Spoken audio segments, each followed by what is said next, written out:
As the weather gets warmer, and it will, a lot of teenagers can't wait for summer. So that means they are hitting the tanning salon. They need to look just right in their eyes for spring break, for the prom. But as CBS News correspondent Michelle Miller reports, you are entering that tanning bed at your own risk. From the Hollywood Hills to the Jersey Shore, a suntan is one of fashion's hottest accessories. This bronzed ideal began back in the 1920s when style icon Coco Chanel fell asleep and burned under the Mediterranean sun. In the decades since, we've learned that a good tan can be a bad thing. Prolonged sun exposure can lead to fatal forms of skin cancer. Still, sun worshippers aren't seeking shade. Tanning is more popular than ever, evidenced by an explosion of indoor salons servicing 30 million people every year. Nearly 2.3 million of them are teenagers. Everyone wants to be darker and darker and darker, and no one thinks about the consequences of it.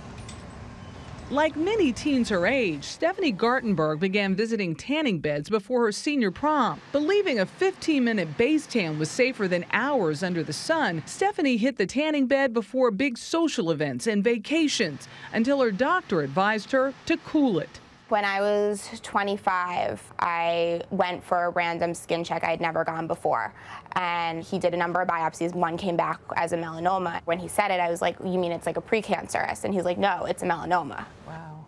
If you're tanning when you're 15 through 25, you're going to increase your incidence of melanoma by about 75%. So that's very significant. Melanoma kills people. Even in small doses, indoor tanning can be dangerous. The ultraviolet light emitted by tanning beds can be 12 to 15 times stronger than the sun's rays. Recently, the American Association of Pediatrics announced it wants teens banned from these beds, but that may not be easy. I would wake up and go to the nearest tanning salon in the morning. I would then go again in the afternoon, twice a day, 7 days a week. Christina Iannacone was diagnosed with malignant melanoma and endured 6 painful surgeries to stop the cancer from spreading through her whole body. Even when I got diagnosed, I went straight to a tanning salon. Tanning is an addiction.